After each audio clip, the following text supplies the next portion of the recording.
కొరింథీ మొదటి పత్రిక 15వ అధ్యాయం.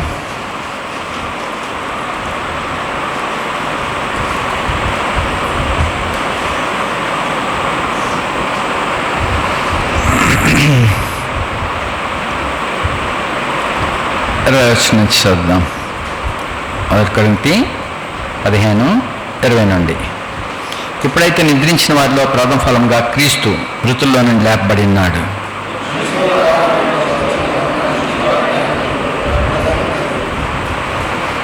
ఆదామునందు అందరూ ఎలాగ మృతి పొందుచున్నారో అలాగనే అందరూ ఆ క్రీస్తునందు అందరూ బ్రతికింపబడరు.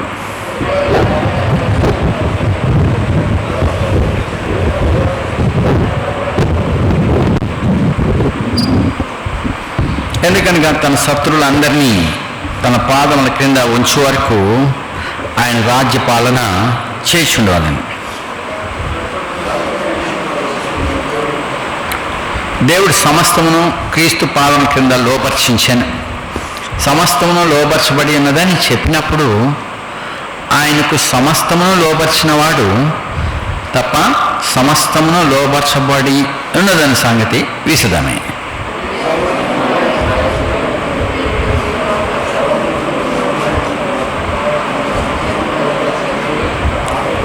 ఇట్లు కాని ఎళ్ళ మృతుల కొరకే బాప్తిసం పొందువారు ఏం చేతురు? మృతుల మాత్రమును లేపబడినేళ్ళ మృతుల కొరకు వారు బాప్తిసం పొందనేలా? సోదరులారా, మన ప్రభువైన క్రీస్తు యేసునందు మిమ్మల్ని గురించి నాకు కలిగిన అతిశయం తోడు నేను దినదినము చనిపోతున్నానని చెప్తాను.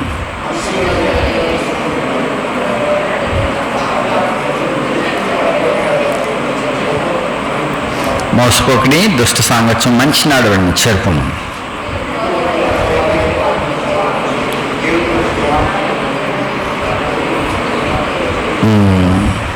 ప్రార్థించుదాం. నమ్మకమైన దేవా, కృపగల తండ్రి, సమయంలో మీ పిల్లలుగా కలిసి నీ పరిశుద్ధ లేఖనాలు మేము చదివిన భాగం మా కోసం ఆస్వాదించింది ప్రభా. ఈ ప్రవచన గ్రంథమును చదువువాడును వినువాడును వాటిని గాయకుని వాడును ధన్యులని వ్రాయమని చెప్పి మీరు రాసి ఇచ్చిన మాటలు చదువుతా, మీరు ఈ వ్రాయబడిన మాటలను గురించి వివరించినప్పుడు వింటా, విని గాయకొంటకు వలన మేము ఆస్వాదింపబడగలమని మీరు ఈ శాసన గ్రంథంలో రాసినాం, నిబంధన గ్రంథంలో రాసినాం. నీ మాట ఇచ్చి మార్చేవాడు కాదు, అబద్ధమాడువాడు కాదు. కాబట్టి నీ పిల్లలు నీ వాక్యం చదివినారు, విన్నారు, గాయకొంటి ఆస్వాదింపబట్టకు సహాయపడింది. యేసు ప్రభువుని ప్రార్థిస్తున్నాం తండ్రి, ఆమేన్.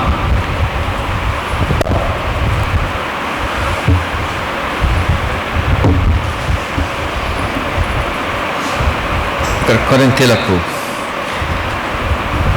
మనం ఇందులో అనేక క్రమము లేని వారిగా ఈ కొరింథీల గురించి మనం చూస్తున్నాం. ఎటు పడితే అటు ఇదివరలో నడిచినట్టుగా ఇప్పుడు కూడా ప్రభునందు వారు ఉన్నారు, కానీ ఎటు పడితే అటు నడుచుకోకూడదని అపోస్తలుడు హెచ్చరిస్తూ రాస్తున్నాడు. ఇంకా వాటిలో కొన్ని దుర్బోధలు కూడా వచ్చినాయి. మృతుల పునరుత్థానం లేదు అనే బోధ కూడా వారి మధ్యకు వచ్చింది. అందుకే ఇక్కడ మళ్ళీ విశదముగా ప్రభు యొక్క పునరుత్థాన శక్తిని గురించి, ప్రభు లేపబడి ఉన్నాడన్న సంగతిని గురించి విశదముగా మరలా జ్ఞాపకం చేస్తున్నాడు. మరి ఇప్పుడు సిలువైబడిన యేసుక్రీస్తు మరణించి సమాధి చేయబడి లేఖనం ప్రకారం మృతులోంచి లేపబడ్డాడు. దీనికి సాక్ష్యముగా అనేకమైనవి ఉన్నాయి. లేఖనాలు సాక్ష్యం ఉన్నాయి, చరిత్ర సాక్ష్యం ఉన్నది. తర్వాత మరి అప్పుడు అనేక సాక్షులు అపోస్తలులు, వారితో పాటు ఇంకా దాదాపుగా 500 మంది అప్పటి వరకు కూడా బతుకున్నారు. సో ప్రభు తిరిగి లేపబడినాడనే సంగతి మరి విశదముగా వారికి చెప్పబడ్డాయి, వారు అనుభవించారు. ఈ సాక్ష్యము వారు విశ్వసించున్నారు. మరి ఇలాగన పౌలైనా సరే, పేతురైనా సరే అదే సంగతిని చెప్పుచున్నారు. చూడు 11వ వచనం 15వ అధ్యాయం. నేనైననేమి వారైననేమి అలాగనే మేము ప్రకటించున్నాము. మీరు కూడా విశ్వసించింది అదే. సో పౌలు చెప్పినా, పేతురు చెప్పినా, యోహాన్ చెప్పినా, తిమోతి చెప్పినా ఆ ఆత్మ ద్వారానే అలాగనే ప్రకటించున్నారు. మరి పౌలు రాసిన సంగతుల గురించి పేతురు కూడా మరి సాక్ష్యం ఇచ్చినాడు. సో ఈ సాక్ష్యం విశ్వసించున్నాం.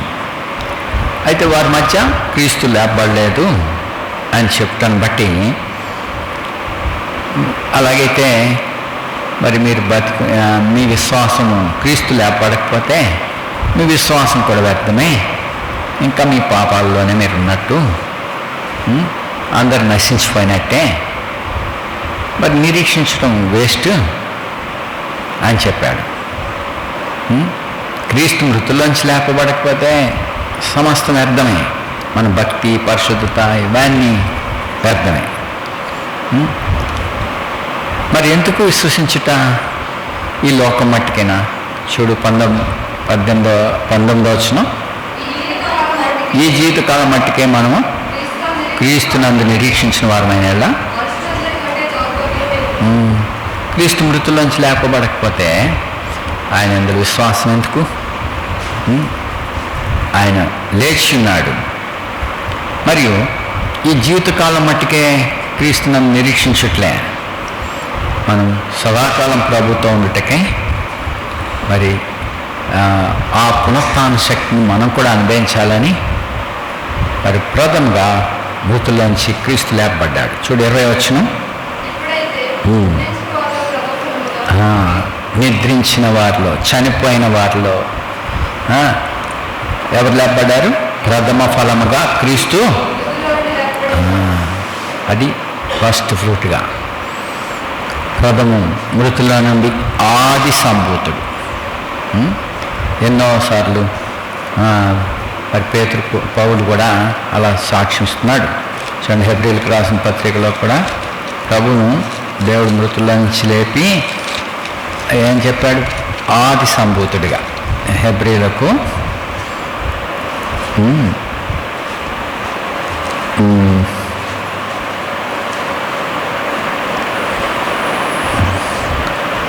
ఐదో వచనం 1:5.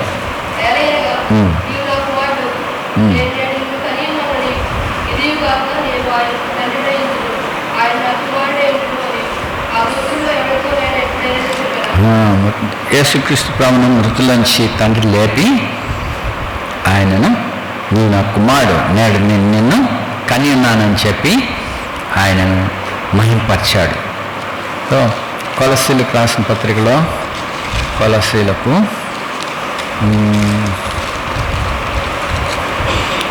1:17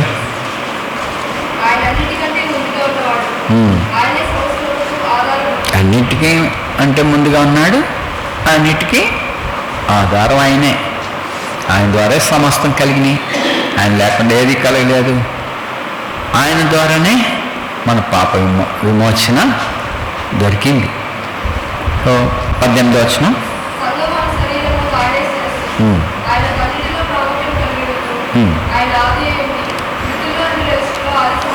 మృతుల్లో నుండి లేచట్లో ఆది సంభూతుడు. ఏంటి మృతుల నుంచి లేచట? మరి లాజరు లేపబడ్డాడు, నాయన విధవ ఆమె కుమార్తెను లేపినాడు, కుమారుని లేపినాడు. తర్వాత అపోస్తలు కూడా లేపారు, పేతురు లేపాడు, పౌలు లేపినాడు, చనిపోయిన వారు లేపబడ్డారు. ఆ యొక్క జీవం ఇంకా అంటే క్రీస్తును మృతుల్లో నుండి లేపిన ఆ శక్తి యొక్క బలము ఇంకెవరిను ఇంకా పొందలేదు. మొట్టమొదట ఆ యొక్క శక్తిని, ఆ బలాన్ని ప్రభు మాత్రం కలిగి ఉన్నాడు.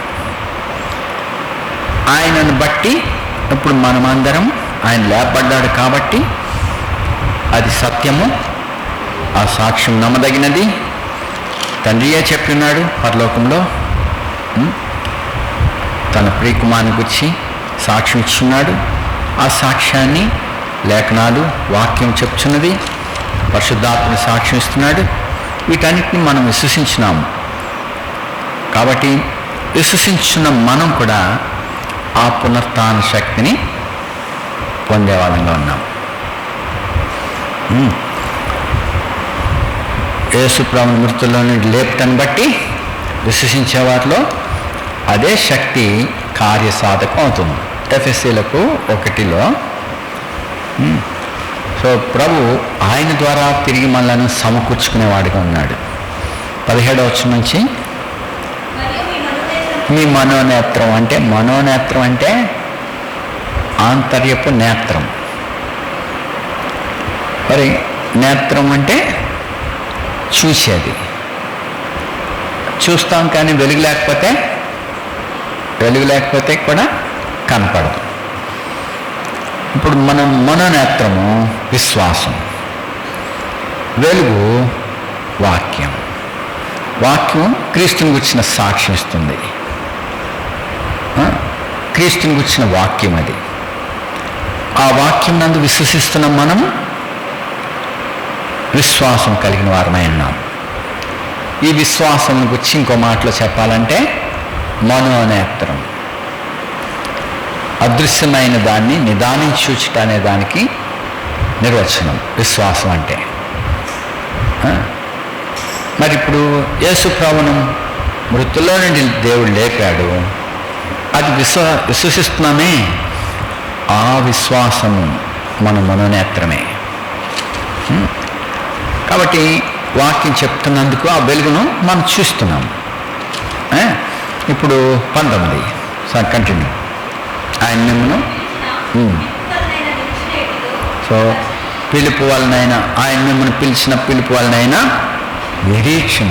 ఈ లోకం మట్టుకు కాదు, మరి తన కుమారుని సహవాసానికి మనల్ని పిలిచాడు దేవుడు తండ్రి. తన కుమారునితో కూడా స్వాస్థ్యాన్ని పొందటానికి మృతుల్లో నుండి లేపబడి. సో ఆ పిలుపు వలన నిరీక్షణ ఎట్టిదో, పరిశుద్ధులలో ఆయన స్వాస్థ్యం యొక్క మహిమైశ్వర్యం, ఇవన్నీ నిరీక్షిస్తున్నాం మనం. ఇంకా చూడలేదు, ఇంకా అనుభవించలేదు.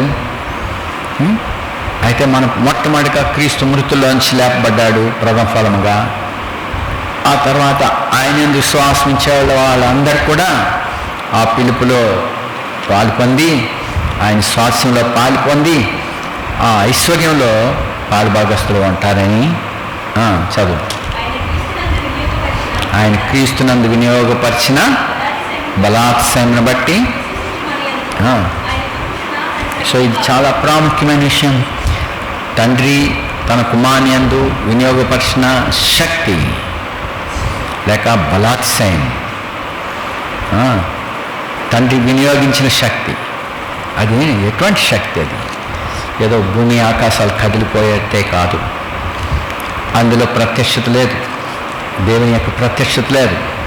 ఏలియా చూడండి, బలమైన ప్రవక్తయే, గొప్ప విశ్వాసం గలవాడే, ఆకాశం నుండి అగ్ని దిగి వచ్చినట్లుగా చేయగలడు, ఆకాశం నుండి వర్షం కురిపించటానికి బలమైన మరి గొప్ప కార్యం చేసిన వాడే.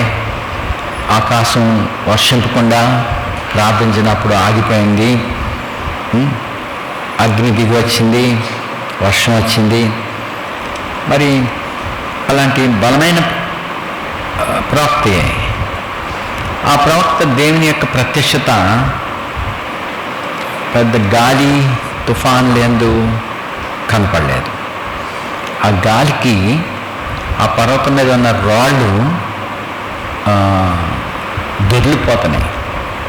రాయి దొర్లుతుందంటే తాటాకులు చెత్త ఎగిరిపోవటం అంటే సామాన్యమే.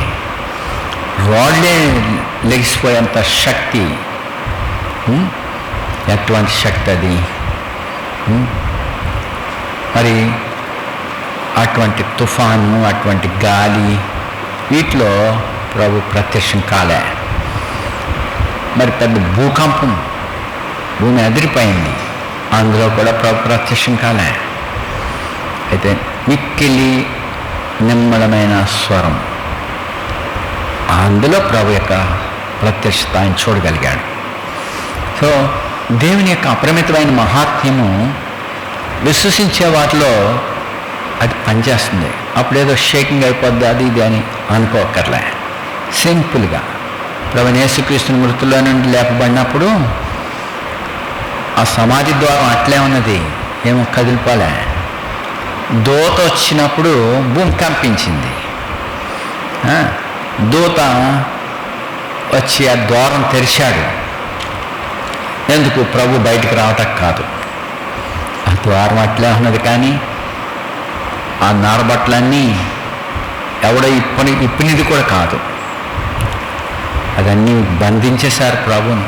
అనగా డెడ్ బాడీని చేతులు కాళ్ళు తల ర్యాపింగ్ చేసేసారు.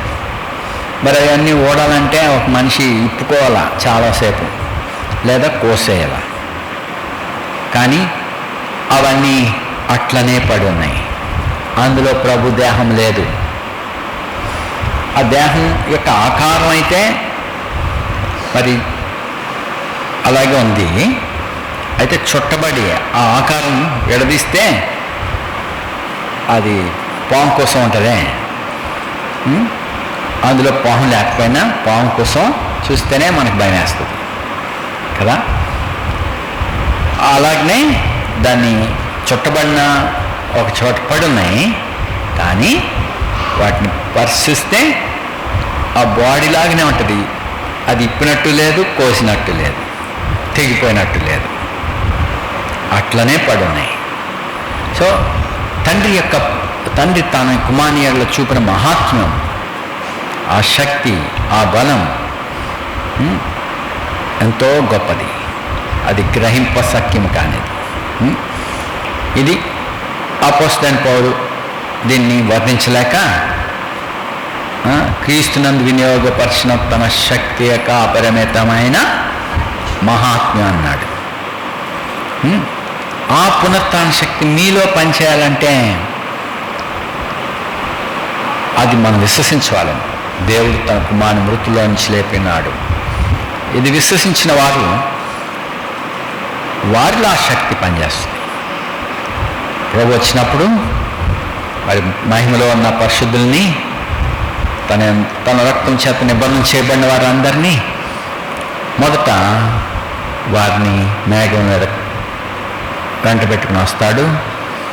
ఆ తర్వాత వెంటనే అదే సమయానికి భూమి అంతటా ప్రభు రక్తం చేత విమోచించబడినవారు, నిబంధన చేయబడినవారు, వారు కూడా భూమి అంతటా వారి సమయాలు వేరువేరుగా ఉన్నాయి.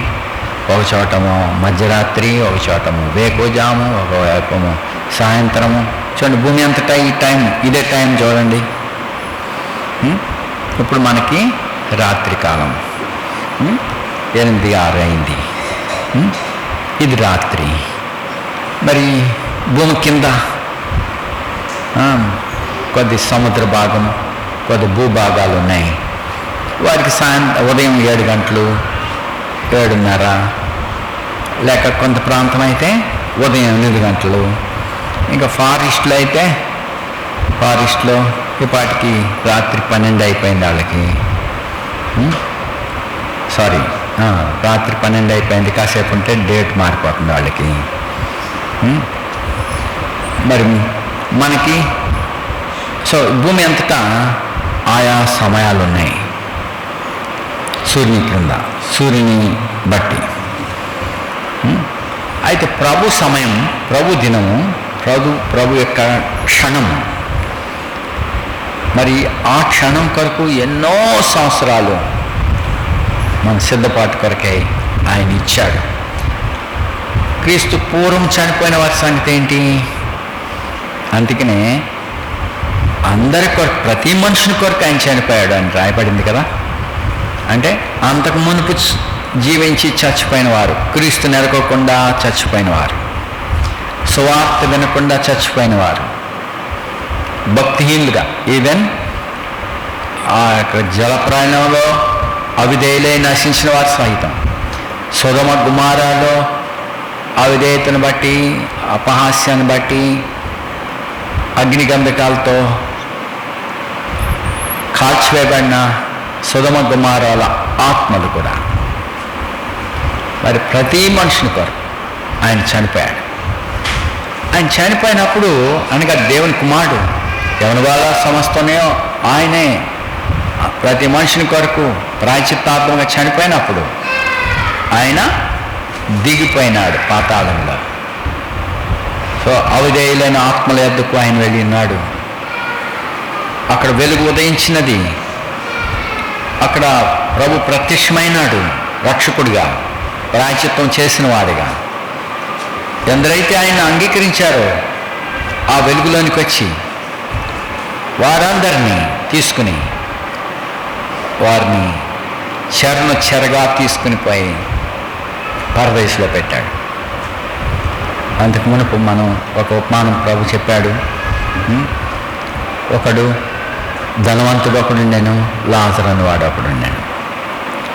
ధనవంతుని పేరు అయితే ప్రభు చెప్పలేదు, కానీ సాధారణంగా అందరు చెప్పుకునేది ధనవంతుని పేరు.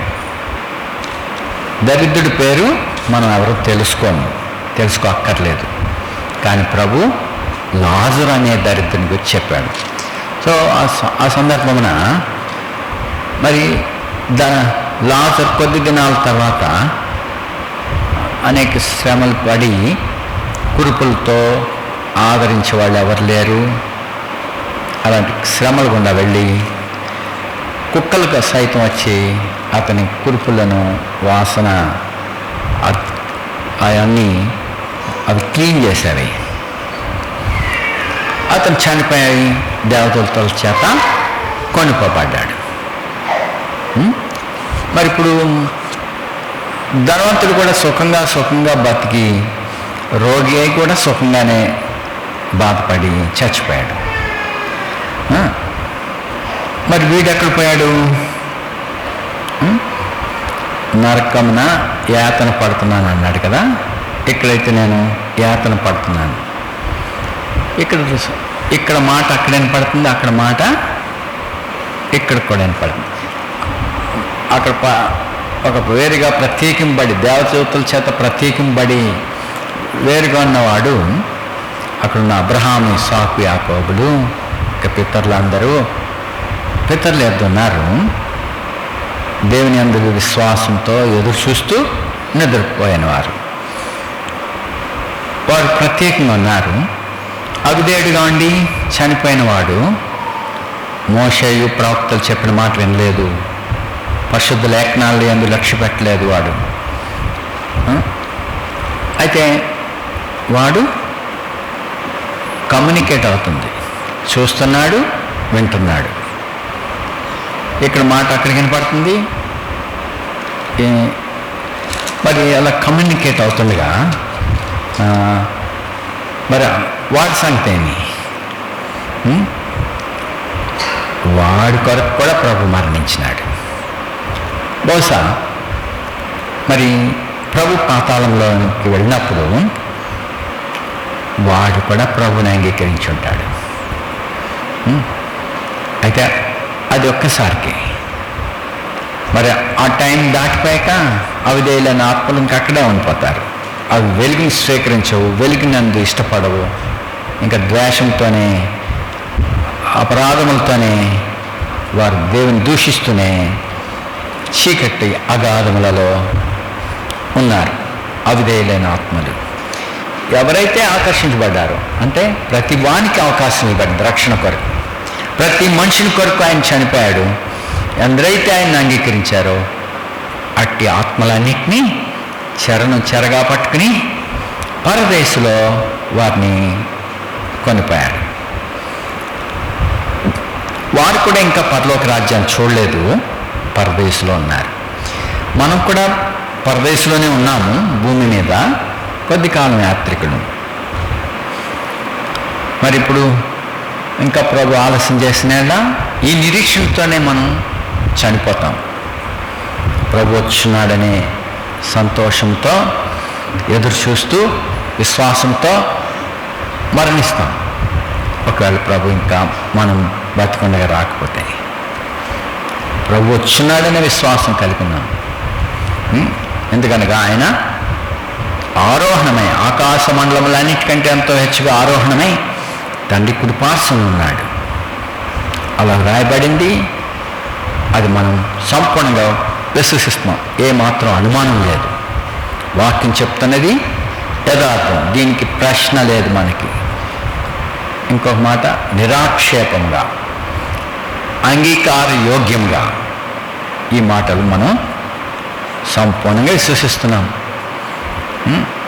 కాబట్టి విశ్వసించు వారిలో ఆయన చూపుచున్న శక్తి యొక్క మహాత్మ్యము మనలో కార్యసాధకం అయి ఉంటుంది. ఇప్పుడు మన దృష్టి పరలోకంలో దేవుని కుమారుని మీద ఉన్నది.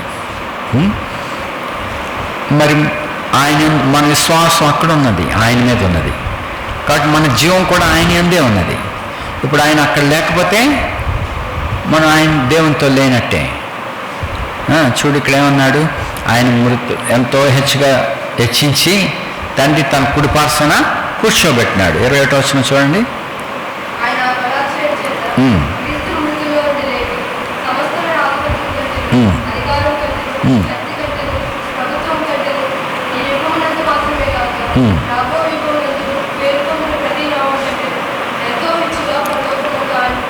ఎంతో హెచ్చుగా పరలోకమందు ఆయనను తన కుడి పార్శ్వన కూర్చుని పెట్టుకుని ఉన్నాడు.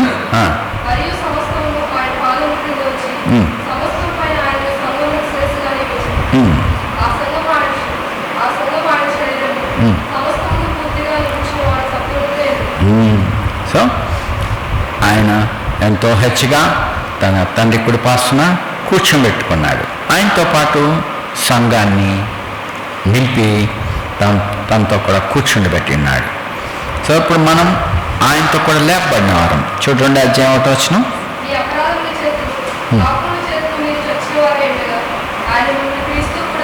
క్రీస్తు కూడా బ్రతికించాను, అంతేకాదు క్రీస్తు కూడా కూర్చుండబెట్టాను. ప్రేమ చేత ఆయన క్రీస్తు 5వ వచనం లాస్ట్లో తన మహా ప్రేమ చేత మనలను క్రీస్తు కూడా బ్రతికించాను, కృపచేతనే మీరు రక్షించబడినారు. 7వ వచనం, ఆయనతో కూడా లేపి, మన విశ్వాసం ఆయన ఎంత ఉన్నది. ఆయన లేకపోతే మనం ఇక్కడ లేము. మనం ఆయన లేపబడ్డాడు కాబట్టి విశ్వసిస్తున్నాం మనం. ఇప్పుడు మన విశ్వాసం ఆయన ఎంత ఉన్నది కాబట్టి ఆయన ఉన్న స్థలంలో మనం ఉన్నాం. మనం కూర్చున్నది ప్రభుతో కూడా కూర్చుండబెట్టబడి ఉన్నాం మనం. కాబట్టి ఇట్టి తాత్పర్యంతో మనం ప్రభు రాకై ఎదురు చూస్తున్నాం. మరి కీర్తన 110లో 110 ఇక్కడ ప్రభు తన కుమార్ని గురించి చెప్పిన మాట, ప్రవచనం ఇది. 110:1.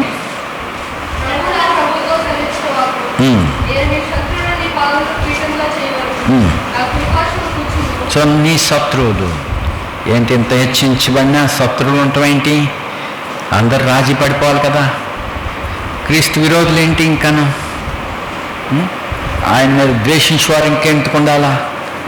వాళ్ళని భయపెట్టవచ్చు, వాళ్ళని తన ఖడ్గాన్ని దూయవచ్చు, ఆయనకు విరోధంగా మాట్లాడితే ప్రతి నాలుకని కోసేయచ్చు. మరి ఎలా ఆ శత్రువులు ఇంకా ఉన్నారు? క్రీస్తు శత్రువులు, క్రీస్తు విరోధులు. క్రీస్తు విరోధులు అంటే ఎవరు? ఇప్పుడు సువార్త చెప్తా అంటే కేకలేసేస్తున్నారు కదా, ఎంత బెదిరిస్తున్నారు, కొట్టేస్తున్నారు, బాధ పెట్టేస్తున్నారు. 10 మంది 20 మంది మీద పడిపోయి జవాబు చెప్పనవట్లేదు. బైబిల్ లాగేసుకుని కొట్టేసి విసిరేసి దూషించి తరిమేస్తున్నారు. అవసరమైతే పోలీస్ స్టేషన్లో పెడతారు. మరి వీళ్ళందరూ క్రీస్తు విరోధులని అనుకుంటున్నాం.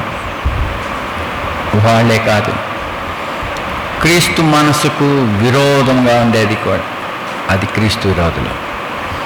క్రీస్తునందుండి లేక సంఘములో ఉండి క్రీస్తు శరీరంలో నివసిస్తూ క్రీస్తు తత్వమునకు క్రీస్తు మనసుకు విరోధంగా ప్రవర్తించేటి వాళ్ళు ఇప్పుడు సువార్తను ఎదిరించేవారు. ఇప్పుడు పౌలు సువార్తను ఎదిరించిన వాడే. ప్రభు మార్గాన్ని వెంబడిస్తున్న వాళ్ళని హింసించినాడు. మరి క్రీస్తు మార్గమును ద్వేషించినాడు. మరి అతడు శత్రువే. అయితే తండ్రి దేవుడు ప్రభు ఆయన శత్రువుగా చూడలేదు. అతని యందు దేవుడు ఒక గొప్ప సంకల్పం కలిగి ఉన్నాడు. అతని ద్వారా మరి దేవుని వాక్యము సౌలుని బట్టి కలిగిన హింసను బట్టి వాళ్ళందరూ చెదిరిపోవాల్సి వచ్చింది. లేకపోతే ఒకే చోట ఉందాం, సమిష్టిగా ఎక్కడే ఉందాం. పౌలన్న, పేతురన్న, యోహానన్న, యాకోబన్న, వీళ్ళందరూ శిష్యులు కదా, అపోస్తలులు. వాళ్ళే స్వయంగా వడ్డిస్తున్నారు, పలకరిస్తున్నారు. విధవరాళ్ళనేంటి, పెద్దవాళ్ళనేంటి, చిన్నవాళ్ళనేంటి, అందరినీ వాళ్ళే ఆహారం వడ్డిస్తామంటే ఎంత ప్రేమ అనురాగాలతో వాళ్ళు అభివృద్ధి పొందుతున్నారు. మరి అలా సమస్య రాకపోతే వాళ్ళందరూ పెద్ద కుటుంబంగా అక్కడే ఉండేవారు. నోవా దినాల్లో కూడా వాళ్ళు ప్రళయం తర్వాత బయటకు వచ్చారు. చూడు 11వ అధ్యాయం మొత్తం ఆదికాండం 11వ అధ్యాయం 1వ వచనం. ఒక్క భాషయు, సో ఒకటే భాష, ఒకటే పలుకు, ఒకటే ఆలోచన, అందరూ ఏక మనసుతో కలిగి ఉన్నారు. అయితే వారు ఎట్టబోయారు? 2వ వచనం, తూర్పుకి వెళ్ళారు. తూర్పుకి. సో లోకంలో అభివృద్ధి పొందటానికి తూర్పు సాదృశ్యంగా ఉంది. ముఖం తూర్పు తట్టు చూస్తున్నామంటే లోకం తట్టు చూస్తున్నట్టు లెక్క. లోకంలో మరి వీళ్ళు లోకం వైపు వెళ్తున్నారు. కాబట్టి వాళ్ళు ఒక్క మాటతో, ఒక్క ఆలోచనతో ముందుకెళ్తున్నారు. సో కలిసి ఐకమత్యంగా ఉన్నారు కదా, ఇది మంచి విషయమే కదా. అయితే తూర్పు వైపు ఉంది వాళ్ళ దృష్టి, వాళ్ళ ముఖాలు. దేవుని తట్టలేదు. దేవుని ఉద్దేశం ఏంటి? వారు ఫలించి అభివృద్ధి పొంది భూమిని నిండించాలని దేవుని ఉద్దేశం.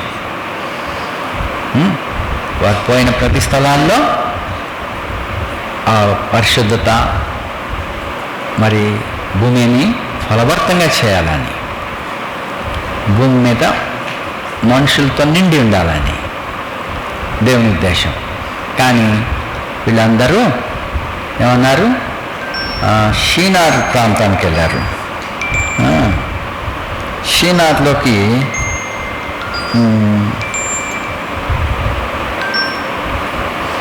షీనారు ప్రాంతానికి మైదానం, ప్లెయిన్ ఏరియా. సో ఈ ప్లెయిన్ ఏరియాని కోరుకున్నారు వీళ్ళు.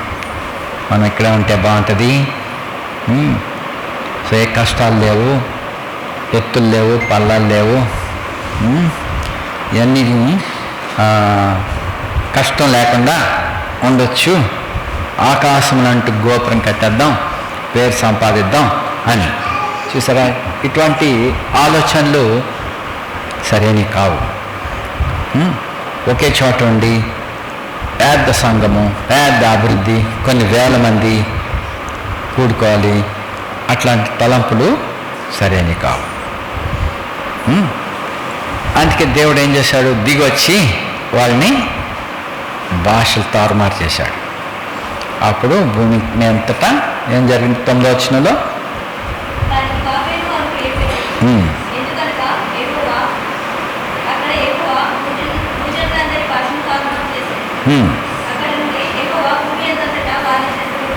అక్కడి నుండి భూమి అంతటా వారిని చెదరగొట్టాను.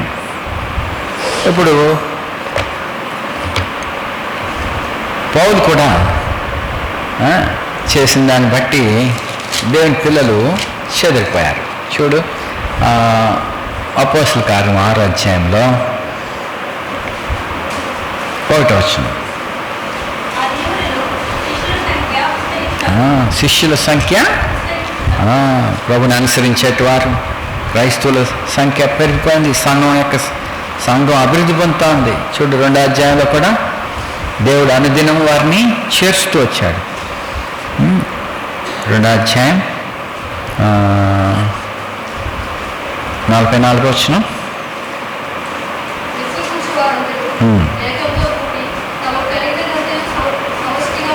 అందరూ కలిసి ఉన్నారు. చరస్థిరాస్తులు అమ్మేసి వారి ఏక మనస్కులై మరి అక్కర కొద్ది పంచి పెడుతున్నారు, ఇంటింట కూడుకుంటున్నారు. మరి దేవుని దయ, మనుషుల దయ కూడా ఉంది. మరి అనుదినం సంఘం అభివృద్ధి పొందుతుంది, విశ్వాసుల సంఖ్య పెరుగుతుంది. ఇది బాగుంది కదా. అప్పుడు సమిష్టిగా డబ్బు కూడా ఉంది. చక్కగా అన్నం వండి అపోస్తులు బోధిస్తున్నారు, అన్నం వడ్డిస్తున్నారు. ఇప్పుడు సణుగుడు వచ్చింది. తర్వాత స్టెఫను ద్వారా ఈ సువార్తను చెప్పినప్పుడు ఆ యూదులు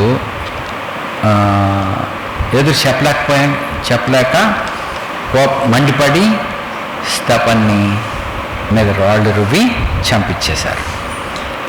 అప్పుడు ఎవరు దానికి కాపలా? చూడు, 7వ అధ్యాయం 60వ వచనం. స్టెఫన్ రాళ్ళతో కొట్టి చంపారు. ఇప్పుడు చచ్చిపోతున్న స్టెఫను చదువు.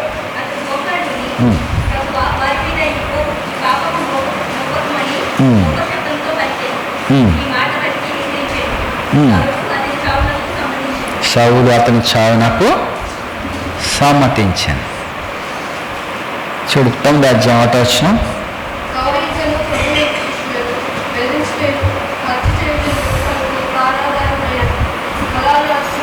సో అదొక ప్రాణాధారం అయిపోయింది అన్నట్టుగా ఉన్నాడు. ఈ మార్గం అనుసరించేట వాళ్ళందరినీ హింసిస్తున్నాడు, చంపుతున్నాడు, లేక బెదిరిస్తున్నాడు, హత్య చేయుటకును మరి అధికారం పొంది వెళ్తున్నాడు. సో మరి ఆ విషయంలో సంఘం ఏం జరిగింది? చెదిరిపోయినప్పుడు ఏమైంది? చూడు, 8వ అధ్యాయం 4వ వచనం. 3వ వచనం.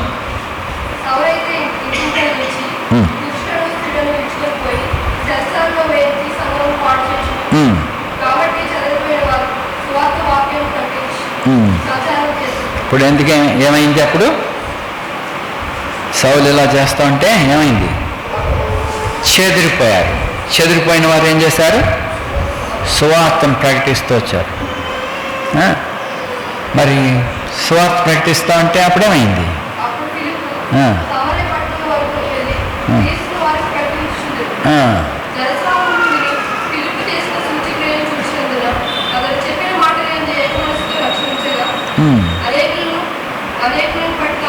అనేక మంది రక్షణ పొందారు.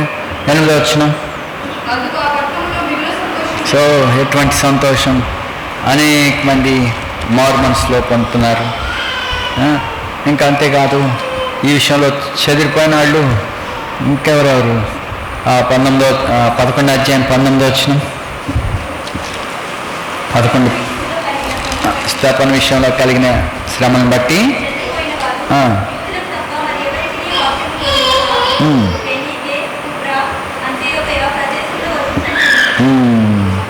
సో చెదిరిపోయిన వారు యూదులకి చెప్తా ఉన్నారు.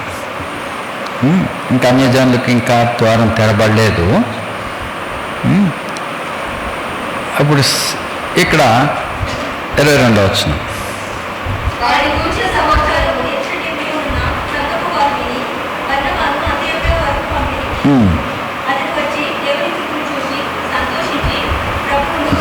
సో ఆ హింస కలగకపోతే సంఘం సువార్త ఎట్లా వ్యాపిస్తుంది? ఇప్పుడు సౌలు క్రీస్తు విరోధిగా ఉన్నాడా? దేవుడు అతని యొక్క ద్వేషాన్ని ఉపయోగించుకున్నాడు. దేవుని వాక్యం విస్తరించేటట్లుగా అతను వాడుకున్నాడు. అతను చెప్పగలుగుతున్నాడు, తల్లి గర్భంలో ఉండగానే దేవుడు నన్ను ప్రతిష్ఠించాడని. చూడండి, గలతీలోనే అక్కడ గలతీ 1:15.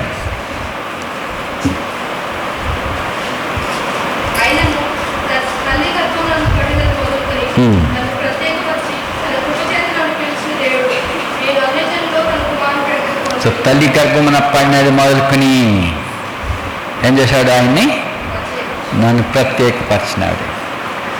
ఇప్పుడు ఈయన క్రీస్తు విరోధియా? అది కాదు. ఇలాగనే అనేక మంది విరోధులుగా ఉన్నట్టున్నారు, ద్వేషిస్తున్నట్టున్నారు, కొట్టేంత కోపంగా ఉంది. అట్టి వారి కొరకు మనం ప్రార్థన చేయాలి. సంఘం అతని కొరకు ప్రార్థించింది.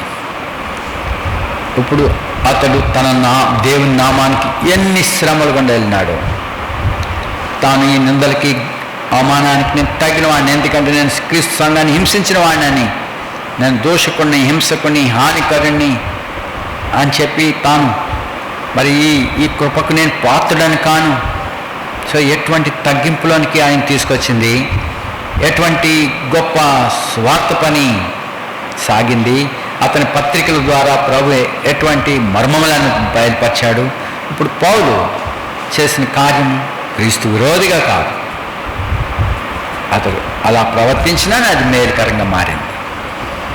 కాబట్టి ఇప్పుడు సువార్తను ఎదిరించేటి వారిని క్రీస్తు విరోధులని అనుకోవద్దు. వారి కొరకు మనం ప్రార్థించాలి. ఎందుకంటే వాటిలో కార్యం జరుగుతుంది కాబట్టి వాళ్ళు ఎదిరిస్తున్నారు, వాటిలో జీవం పనిచేస్తుంది కాబట్టి. అదే ఏది కాదు అంటే మౌనంగా ఉండవచ్చు. దేవుని నామం శక్తి గలది, జీవం గలది కాబట్టి ఆ జీవాన్ని కావాలని ఎదిరిస్తున్నారే తప్ప మునుకోలకు ఎదురుతంతున్నారు. తంతే అది ఊరుకుంటే వాళ్ళకే గుచ్చుకుంటాయి. సువార్తను ఎదిరిస్తే వాళ్ళకే గుచ్చుకుంటున్నాయి. వాళ్ళు హృదయంలో నొచ్చుకుంటున్నారు ఎదిరించిన వాళ్ళు. కాబట్టి వాళ్ళు కాదు విరోధులు, వాళ్ళలో దేవుడు కార్యం చేస్తాడు. ఎందుకనగా వాక్యం వారిలో గుచ్చుతుంది కాబట్టి వారు ఎదిరిస్తున్నారు తప్ప అయినను వారి మనస్సాక్షి గుచ్చుబడుతుంది. అయితే విరోధులు ఎవరింటికి? క్రీస్తు విరోధులు. ఫిలిప్పీలకు రాసిన పత్రికలో చూడండి, ఫిలిప్పీ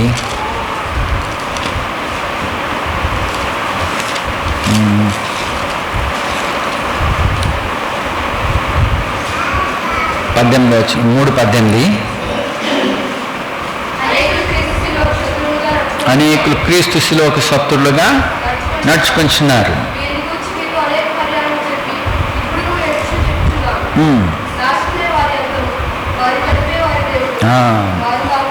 వారు తాము సిగ్గుపడవలసిన సంగతులందు. సో ఏంటి వీరు క్రీస్తులో ఉండి క్రీస్తు విరోధమైన మనసు, క్రీస్తు మనసుకు విరోధులు అన్నమాట. ఇటు వారిని వచ్చి ఏడ్చుచూ చెప్తున్నాను అన్నాడు. చూడండి, పరిసయ్యులు, సద్దుకాయలు వీళ్ళున్నారు. అయ్యో వేషధారులారా, అయ్యో గుడ్డి పరిసయ్యులారా, అవివేకులారా. వాళ్ళంత పెద్ద చదువులు చదువుకున్నారు, వాళ్ళు ప్రొఫెసర్స్, వారు డాక్టర్స్ మీన్ వేదాన్ని నేర్చుకుని ఒక సిద్ధాంతపరంగా బోధించగలిగిన ప్రజల యొక్క బోధకులు వారు. డాక్టర్స్ ఒక డాక్టరీని చక్కగా అలసిపోకుండా ప్రజలకి అర్థం చెప్పి బోధించగలిగిన డాక్టర్స్. ఇప్పుడు అనేక డాక్టర్స్ ఉన్నారు. ఏం డాక్టర్స్? Doctoring మెరిగిన doctors. వాళ్ళు మాట్లాడితే మనకి ఇసుక రాదు, చక్కగా బోధిస్తారు వాళ్ళు. మనమైతే కొంచెం బోధించడం సరిగా రాక అది ప్రజలు విసుగుతారేమో. బోధించడం సరిగా వచ్చినా రాకపోయినా జీవం గల లేఖనాలు ఆత్మ ద్వారా ఇవ్వబడుతున్నాయి. ఈ డాక్టర్స్ థియరీ ప్రకారం వస్తారు. మరి అనేక పరిచయాలు వంటి డాక్టర్స్ నేటికి ఉన్నారు. వారు చక్కగా నేర్చుకుని ఉంటారు, కానీ సరైన క్రీస్తు మనసు లేని వారు అనేకులు ఉన్నారు. అనేక మర్మాలను బోధిస్తారు. వాళ్ళు ఏదో ఒక వాక్యాన్ని పట్టుకుని దాన్ని లోతులు వివరిస్తుంటారు. అంత మాత్రాన అది దేవుని వాక్యమని అనుకోవద్దు. వాళ్ళు అనేక క్రీస్తు విరోధులు ఉన్నారు, వాళ్ళు దూషకులుగా ఉన్నారు. మరి తమను ఎదిరించిన వారిని, తమని ఆటంకపరిచే వారిని సహించుకోలేరు, బూతులు కూడా తిడతారు వాళ్ళు. అలాంటి దూషకులై ఉన్నారు. ప్రభు నామమునకు అనుకూలంగా మాట్లాడుతూ ఉండి క్రీస్తు విరోధులు వాళ్ళు. అనేక దుర్బోధకులు వాళ్ళు ప్రభు వాక్యానికి సపోర్ట్ ఇస్తున్నాం అనుకుంటున్నారు, యేసు ప్రభు నామానికి అనుకూలంగా ఉన్నట్టున్నారు, కానీ వాళ్ళు క్రీస్తు విరోధులు. కాబట్టి అటు వాటిని మనం అనుసరించకూడదు. అటు వారిని వచ్చి ఏడ్చుచు చెప్తున్నానన్నాడు. నాశనమే వారి అంతము, వారి కడుపే వారి దేవుడు. ఇంకేంటి? వారు తాము సిగ్గుపడవలసిన సంగతులందు ఎందుకు సిగ్గుపడాల్సిందేంటి? అతిశయం దేనికి? ఆవిడెవడో కయ్యని మనోడు ఒకడు, వాడేమన్నాడు? లెమెక్ వాడు కయ్యని మనోడు ఏమన్నాడు? నన్ను ఒక పడుచువాడు కొట్టాడు, అని ఏం చేశాను చూడు. వాడు అతిశయం ఎలా ఉందో.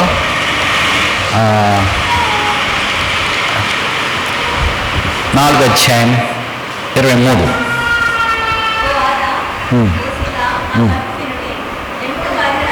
లెమెక్ భార్యలారా నా పలుకు వినండి.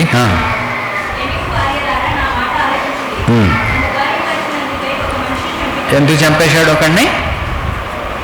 కారణం లేకుండా చంపలే. ఏం చంపేశాడు? గాయపరిచాడు కాబట్టి నేను ఒక మనిషిని చంపితిని.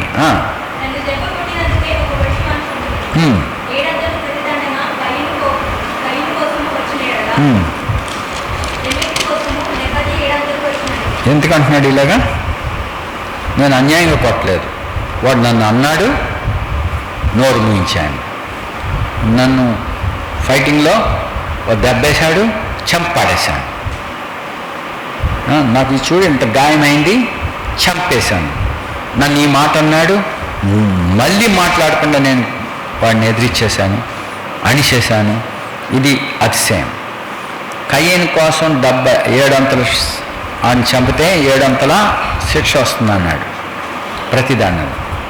కయ్యని అన్యాయంగా తన తమ్ముని చంపాడు. అతనికి ఎందుకు మరి దేవుడు ఎవడు చంపకుండా కాపలా భద్రత ఇచ్చాడు? ఒకటి, వాడు దేశదిమ్మరిగా తిరుగుతున్న ఆయన మనసులో మనసు పొందటానికి దేవుడు తన తమ్ముని యొక్క మొరను బట్టి, కయ్యను హేబెల్ రక్తమును బట్టి, కయ్యను గురించి అతడు చేసిన మనవిని బట్టి దేవుడు అతనికి టైం ఇచ్చినాడు.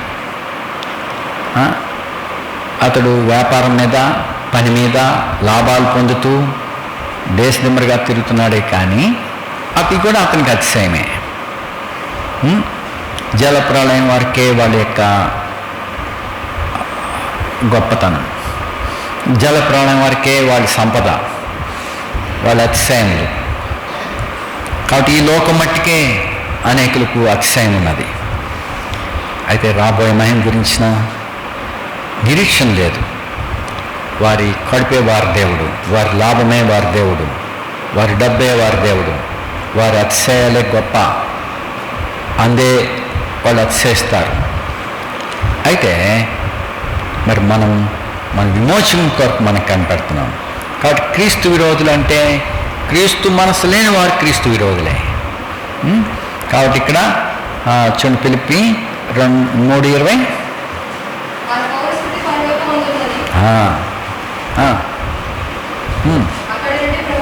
అక్కడ నుండి మన ప్రభువైన యేసుక్రీస్తు అను రక్షక నిమిత్తము కనిపెట్టుకుని ఉన్నాము.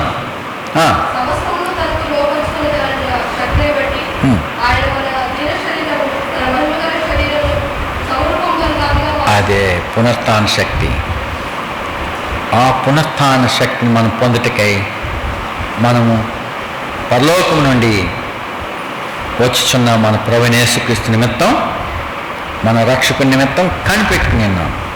ఆయన వచ్చినప్పుడు మన దీన శరీరాన్ని తన మహిమగల శరీరం నాకు సమరూపముగా, ఆయన పరిపూర్ణతకు సమానమైన పరిపూర్ణత, తన పరిశుద్ధతకు సమానంగా, ఏ లోపము లేని వారుగా, నిందారహితులుగా, నిర్దోషులుగా, మహిమ గల వారముగా తన ఎదుట ఆనందంతో నిలబెడతాడు.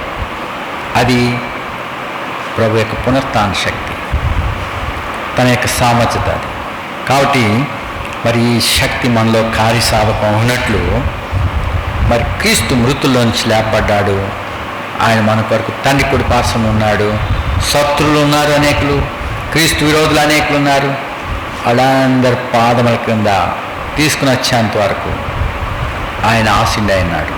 ప్రియులారా, ఇంకా నువ్వు క్రీస్తు మనసుకి విరోధంగా ఉంటే నువ్వు కూడా ఆయన పాదముల వద్దకు వచ్చేంత వరకు ఆయన పాదముల వద్దకు రండి. మన ప్రభు హెచ్చించబడ్డాడు. చూడు 110లో శత్రువులను, ఎవరు ఈ శత్రువులు? మనలో ఆయన మనసుకు విరోధమైనదే. వేరే శత్రువులను ఎదిరించేవాళ్ళు, దూషించేవాళ్ళు, వాళ్ళు డైరెక్ట్గా తృణీకరించిన వారే. కానీ ఇంకా చెప్పాలంటే వాళ్ళు మనల్ని సరైన ప్లేస్కి నడిపిస్తున్నారని తెలుసుకోవాలి. చూడండి, అబ్రహాం కుమారుడు ఇస్సాకు దేవుడు చెప్పినట్టుగా ఆ దేశం అందుండి విత్తనం వేసినప్పుడు కరువు ఉన్నది, వర్షం లేదు. అయినా దేవుని మాటకు లోబడి వాక్యం అందు నిలిచి తను పనిచేశాడు, విత్తనం వేశాడు, దేవుడి మాట మీద నమ్మకం ఉంచాడు. ఎక్కడ పోవద్దు, ఈ స్థలంలోనే ఉండు. మరి వర్షాలు లేవు, గొర్రెలకి తిండి లేదు, మనుషులకి, తన దాసదాసీలకి ఆహారం లేదు. ఎంతమందికి పోషణ ఎలా ప్రభా? ఐగుప్తుకి వెళ్దాం అనుకున్నాను, ఆయన వద్దన్నాడు. అబ్రహాం నా మాట విన్నాడు, నేను విధించింది నా కట్టడలు నా నియమాలు గాయకున్నాడు, ఆయన కూడా ప్రభు చెప్పాడు. మరి ఇప్పుడు ఇస్సాకు కూడా లోబడి ఆ దేశం నుండి విత్తనం వేశాడు. దేవుని వాక్యం అందు నిల్చున్నాడు. కాబట్టి అప్పుడు అతడు వర్షాలు లేవు, అయితే విత్తనం వేసినప్పుడు ఏమైంది? చుట్టూ వర్షం లేదు, చుట్టూ ఎక్కడ మంచు లేదు. గిద్యోను, నీ ద్వారా ఫిలిష్తీయుల చేతిలోంచి నా ప్రజలకు రక్షణ ఇస్తాను, పరాక్రమం గల బలాఢ్యుడైన గిద్యోను ఆయన చెప్తే, ఏంటి ప్రభా మా పితరులు చెప్పిన సంగతులు ఏమైంది, అదేమైంది, ఇదేమైంది అని అడుగుతా ఉన్నాడు. లేదు, నీ చేతికి నేను వారిని అప్పగిస్తాను. అయితే నాకు సూచన, ఇదిగో నేను కప్పుకున్న ఈ గొంగలికి ఇది మాత్రమే తడవాలి మంచు, నేలంతా పొడిగా ఉండాలా. రైట్, అలా చేస్తాను.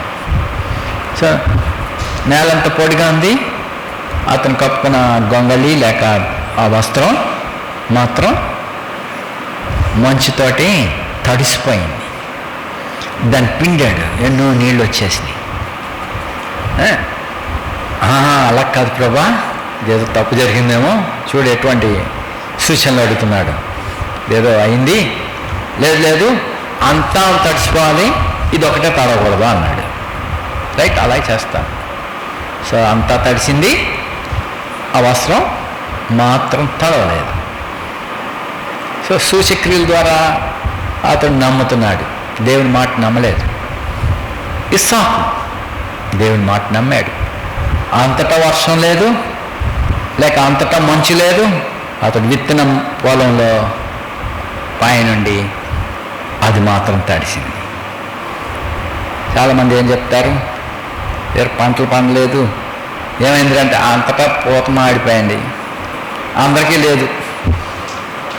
ఎందుకంటే పాస్ అవ్వలేదంటే చాలామంది ఫెయిల్ అయిపోయారు. అరే వాళ్ళందరూ ఫెయిల్ అయిపోయారు, నువ్వెందుకు ఫెయిల్ అవ్వరా, నీకేం తక్కువైంది అంటే అందరూ ఫెయిల్ అయిపోయారు, కఠినంగా ఇచ్చాడులే, అలా ఇలా చెప్తారు. అంతటా వర్షం లేదు, లేక అంతటా తడి లేదు. సో దేవుని మాట మీద నిలిచినప్పుడు మనం ఫలిస్తాం. సో అది విశ్వాసం. కాబట్టి మన ప్రభు శత్రువులు ఉన్నారు.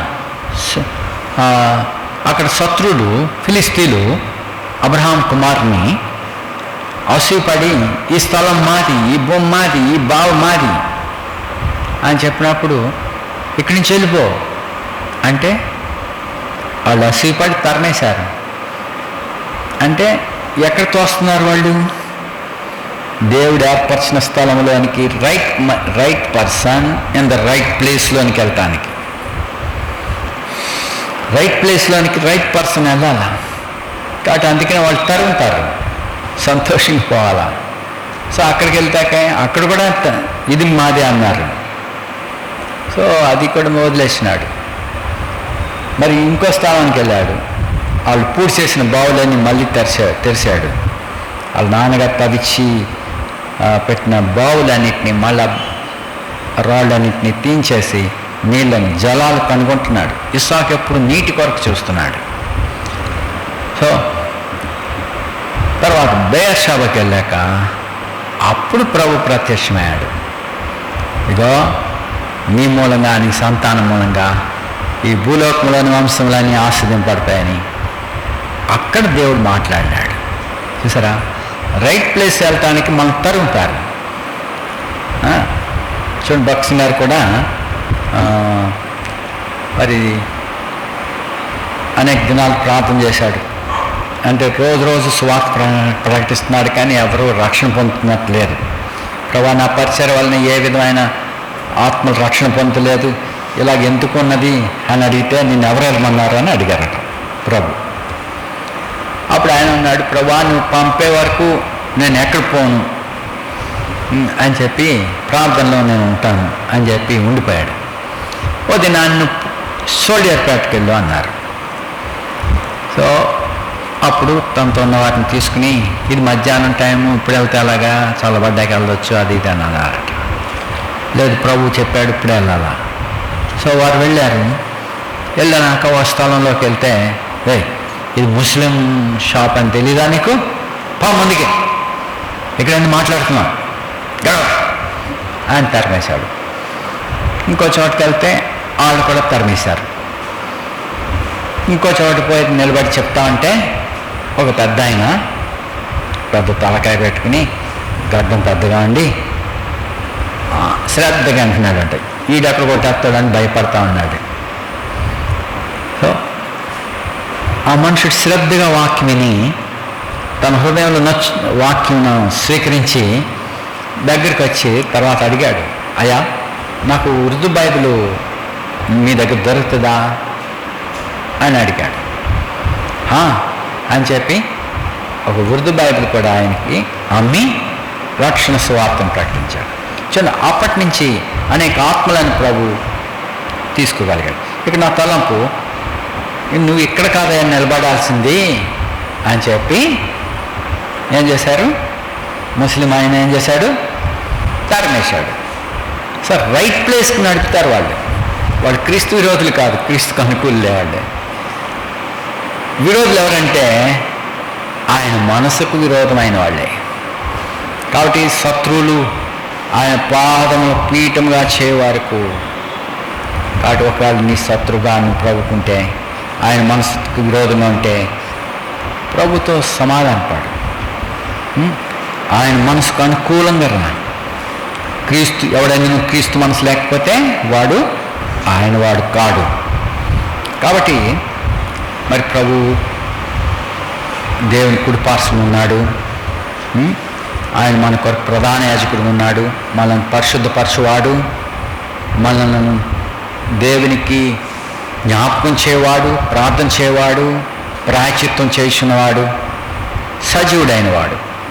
ఆయన లేచి మన కొరకు ఆ స్థితిలో ఉన్నాడు. సర్వాధికారం పొందిన రాజు మెలెక్ సదోక్. ఆయన రాజు, యాజకుడు కూడా. కాబట్టి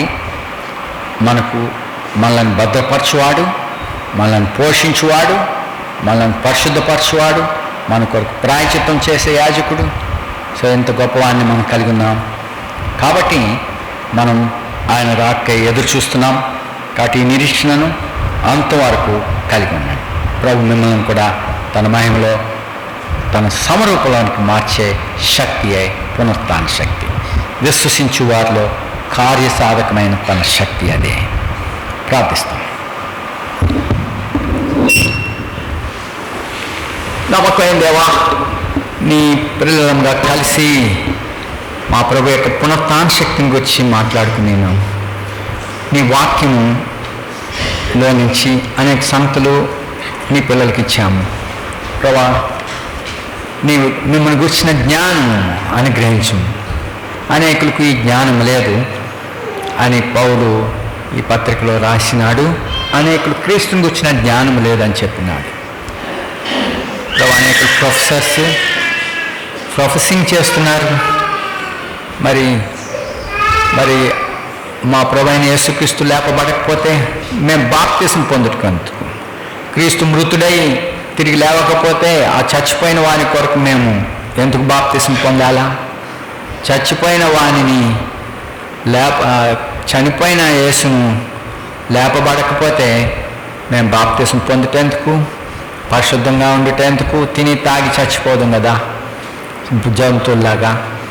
అయితే మా నిరీక్షణ మా ప్రభువైన యేసుక్రీస్తుని గురించి ఇచ్చిన సాక్ష్యం, ఆయన మృతుల్లో నుండి లేపి ప్రధాన యాజకుడిగా నిరంతరం మెల్కీసెదెకు క్రమం చొప్పున యాజకుడిగా ఉన్నాడు. నిత్యము మా నిమిత్తం ప్రాయశ్చిత్తం చేయవాడు. ప్రభా, మా మీద మమ్మల్ని మీతో సమాధానపరిచిన వాడు. ప్రభా, మా ప్రభువైన యేసుక్రీస్తుని బట్టి నీకు వందనాలు. ఈ సమయాన్ని సంఘముగా నీ పిల్లలందరినీ హస్తాలకు అప్పగిస్తున్నాం.